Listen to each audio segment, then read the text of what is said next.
Hello সবাই, কেমন আছো? আজকের নতুন ব্লগে তোমাদের অনেক অনেক স্বাগত।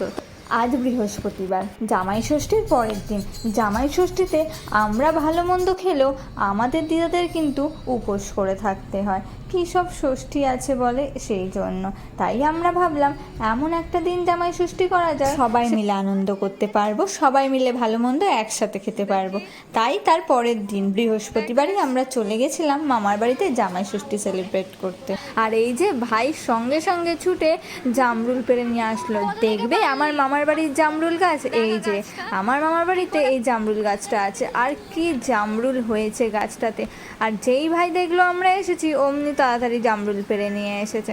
তারপরেই চলে আসলাম লাঞ্চে, আর লাঞ্চে হয়েছে বিরিয়ানি। আর দারুণ ব্যাপার, আর যা গরম পড়েছে ভাবলাম কাউকেই রান্না বান্না করতে হবে না, আর বিরিয়ানি অর্ডার করি, সবাইরই এমনিতেই একদম ফেভারিট।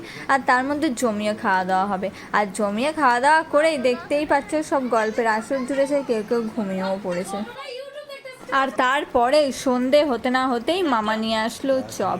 এখানকার এই টমেটো চপটা কিন্তু খুব বিখ্যাত, তাই আমরা বললাম যে টমেটো চপ নিয়ে আসার কথা, আর মামা সঙ্গে সঙ্গেই আমাদের জন্য নিয়ে আসলো।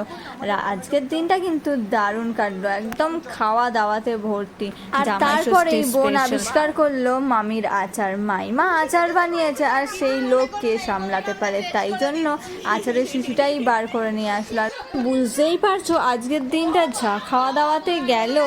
চলো তাহলে আজকের ব্লগটা এত পর্যন্তই, দেখা হবে নেক্সট ব্লগে। টাটা। চপটা খা।